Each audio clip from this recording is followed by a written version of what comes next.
Magandang araw mga boss, dito na tayo sa last part na ang problema nga ni customer, nag-overheat itong sasakyan niya nung nakaraang gabi. Na kung napanood nyo nga yung part 1, bumitaw yung blade niya dito sa kinakapitan na aluminum na nakakonect nga dito sa motor. At sa assessment ko dito dahil nga sa overheat, nag-continuous yung ikot nitong motor pan niya.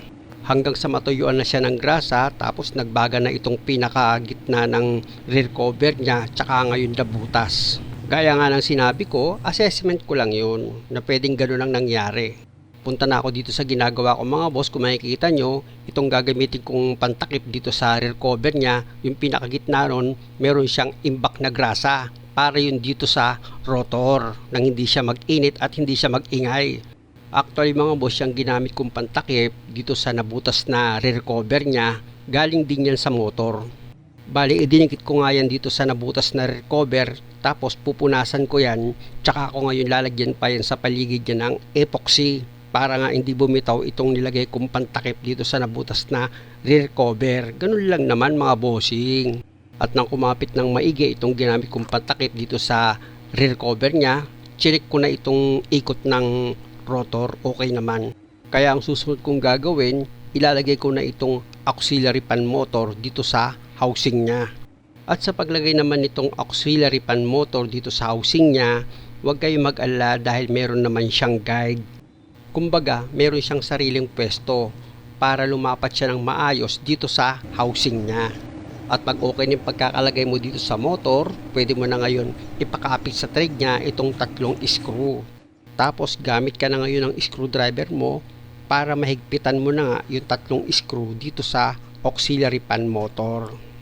Siyempre naman mga boss, siguraduhin nyo na maayos yung pagkakahigpit nyo ng tatlong screw na naipakapit nyo nga ng maigi itong motor dito sa housing niya. At dahil sa okay na yung pagkakahigpit ko ng tatlong screw, ilagay ko na itong blade niya dito sa motor. Siyempre nilagyan ko ng washer yan, tapos ito nga yung blade niya, itatapat ko yan sa guide para mailagay ko ng maayos dito sa motor. Tapos isunod nyo na rin sa ilalagay itong nut niya na number 8. Ipakapit nyo na yan sa thread niya, tsaka nyo ngayong gamitan ng socket wrench na number 8 para ma-final nyo na yung higpit. Tsaka nyo ngayon paikutin itong blade kung sasakayad siya dito sa housing. Actually mga boss, Ertiga itong sasakyan eh. Tapos yung nilagay kong blade, pang bius yan eh. Ayun o, basahin nyo, bius yung nakalagay. At dahil nga sa good naman yan, hindi naman siya sumasayad dito sa housing. Kaya pwede nyo nang ibalik yan sa dati niyang posisyon. Siyempre naman, pag ibinalik nyo na itong auxiliary fan motor assembly nyo, gaya ng dati, medyo masikip ilagay yan. Kaya siyempre, kung meron kayong tatamaan, iiwas nyo siya. Parang nagpapasil lang naman kayo dyan mga busi. Binagalan ko na nga itong video para mas maintindihan nyo. Nakita nyo yung pinantakip ko dito sa motor pan niya mga boss, ano? May kulay puti. Ayun na yung epoxy na inilagay ko. Hindi ko na pinakita mga boss. Total, nasabi ko naman na sa inyo na nilagyan ko ng epoxy yan eh. Panigurado ko lang naman yun para hindi matanggal itong pinantakip ko dito sa nabutas na rear cover itong auxiliary fan motor. At dahil nga sa naiposisyon ko na itong auxiliary fan assembly, meron din siyang guide na dapat mong sundin. Kumbaga itong paa ng auxiliary fan housing mo, meron siyang guide na doon mo siya itutusok. Kaya nga kung makikita nyo, kinakapa ko na yung butas niya para maitusok ko na itong housing niya. At pag nailagay ko na yan, ididiin nyo na lang itong housing dito sa radiator nyo para sumut siya dito sa clip. Tapos maglalak na yan. At itong connector naman, pwede mo nang ilagay yan dito sa auxiliary fan motor mo. Siyempre dapat nailapat nyo ng maayos yan para nga hindi siya magkaroon ng loose connection. Kasi pag hindi nyo nailapat ng maayos yung connector niyan, pwedeng mag-overheat. At pag okay na yung pagkakalagay mo ng connector, dito ka naman sa fan blade mo. Ayan o, kung makikita nyo, pinapaikot ko yan mga boss. Sinecheck ko nga lang maigi mga boss na walang uga itong blade niya dito sa motor. At higit sa lahat, syempre dapat maganda yung ikot niya, walang sumasabit. At dahil nga sa okay naman, kung makikita nyo, itong upper radiator hose, ikinakabit ko na yan. Tapos syempre yung clamp niyan mga boss, huwag nyong kalimutang ilagay ng maayos dito sa upper radiator hose. Kailangan maganda yung pagkakaipit nitong clamp para hindi siya magkaroon ng singaw. Syempre pag nagkasingaw yan, tubig ang lalabas. Ang susunod na mangyayari, overheat ulit. Kaya isa rin yan sa mga importante mga boss na hindi nyo dapat binabaliwala yung pagkakalagay nyo ng clamp dito nga sa radiator hose. At pag okay na, dito ka naman ngayon sa air filter housing mo. Ganon din mga boss, pag inilagay mo itong air filter housing mo, meron din siyang guide na susundin mo. Hindi basta-basta mo lang yan ilalapag. Siyempre naman yung sinasabi kong guide, itatapat mo nga itong air filter housing mo sa pagkakabitan mo ng mga bolt. Tandaan nyo mga boss, pag kayo ang magdi-DIY na sasakyan nyo, hindi naman kailangan yung may experience ka talaga eh. Kasi nga kahit hindi ka naman marunong or hindi ka naman mekaniko, gayahin mo lang kung paano ko yung ginawa. Lalo na kung pares pa ng sasakyan o di mas madali mong magagaya. Kaya nga ang nakalagay sa screen, di ba? Dirt Mechanic Basic Tutorial. O di ibig sabihin, basic lang talaga na kayang-kaya nyo ang aralin. Ayan mga boss, ilagay ko na itong radiator cap niya dahil nga sa puno naman na ng tubig yan. Pansamantala kasi tubig lang muna yung pinalagay ko dito sa radiator. Dahil nga sa kailangan lang munang subukan itong sasakyan. Baka mamaya may nasira dyan eh. Pag tumagal na yung under, biglang namuti yun lang. Di sayang naman yung coolant. In fairness, pero dito sa coolant reservoir, ang nilagay nung may-ari, coolant na talaga. Tira niya lang pala yan. Pa-start ko na itong makina mga boss. Yun lang mga boss, meron siyang maingay, may kumakalampag. Pero sa labas lang ata, idiin ko nga itong air filter housing niya. Yun naman pala eh, yung cover dito sa air filter housing, maluwag. Kaya yung air filter niya, hindi na iipit ng maayos. Maluwag yung air filter. Wala ko na, peksa dito pagkaka-overheat eh. Yan yung madalas kong problema eh. Pag nagtanggal ako ng air filter housing, pag ibinalik mo siya, nagkakaroon siya ng ingay dahil nga sa yung plastic niya nadideform na kailangan mo pa minsan na hilot-hilutin para pag inilagay mo nga yan, mawala yung ingay niya. Napansin ko lang yung nangyaring overheat dito sa makina ni customer kahit matindi yung pagkaka-overheat niya. So para sa pag-check up na ginawa ko, wala naman akong nakitang kakaiba dito sa makina. Good pa rin siya. Ipa-on ko nga itong aircon. Aircon mo nga!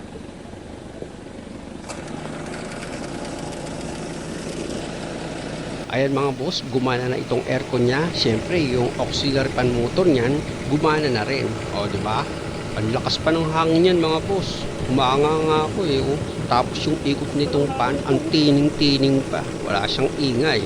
Sabi nga nung baser, ikaw lang naman maingay dyan. Yun, nagsabi ka ng totoo. Good. Malala ba yung pagkaka-overheat dito? Malala? Ha? Namatay ba yung makina nung nag-overheat? Namatay makina? Hindi naman. At dahil sa wala namang palya itong makina at wala rin siyang leak ng tubig, check ko naman yung starting niya. Patay aircon. Makina patay. O sige, start na. Okay. Tumahimik na. Para nagdahilan. Aircon.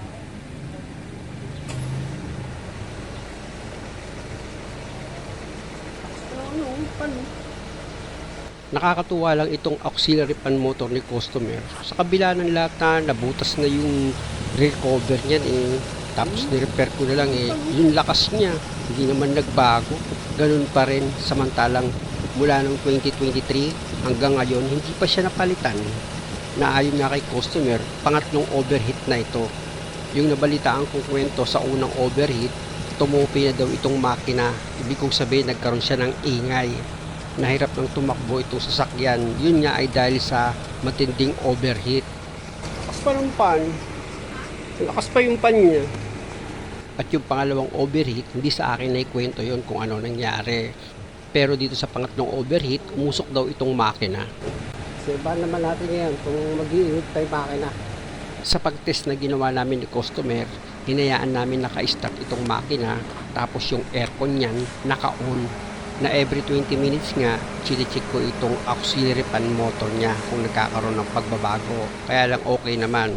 Kaya punta naman ako kay customer para malaman ko kung may pagbabago sa temperature. Ilan? Kalahati? Na, ano, ganun pa rin. Ganun pa rin? Okay. Narinig yung mga boss, normal pa rin itong temperature niya. Nakaka 20 minutes nang naka-start yung makina niyan mga boss. No-obserbahan ko kung mag-overheat pa ito. At ito na mga boss yung pang 40 minutes ko na inoobserbahan nga itong makina. I-check ko muna itong aux fan motor niya kung may pagbabago. Kaya lang sa nakita ko, ganun pa rin yung lakas niya eh. Kaya balik ulit ako dito kay customer para malaman ko yung temperature. Sa nakita ko dyan mga boss, bumaba yung temperature niya eh. Yung camera kasi ang ginagamit kong pangsilip pero bumaba siya sa kalahati. Ano pa rin ano? Hindi naman siya umaangat ano? Hindi. Pag ganyan kasi mga boss na bumaba pa yung temperature niya sa kalahati, ibig sabihin maganda yung cooling system.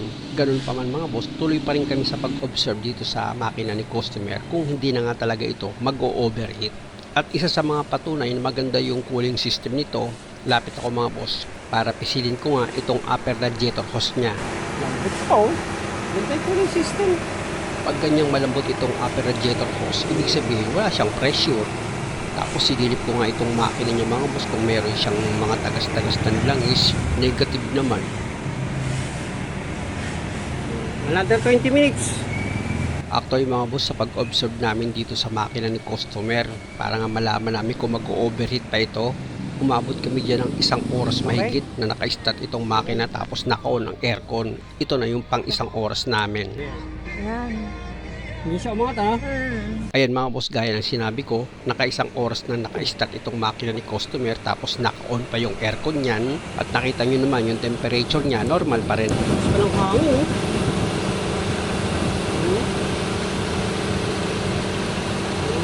Walang paraan. At dahil sa okay na ito mga boss, muli maraming salamat sa panonood. Sana nakakuha kayo ng idea at kung maaari, huwag nyo naman sanang kalimutang mag-subscribe sa channel ko. Maraming salamat ulit.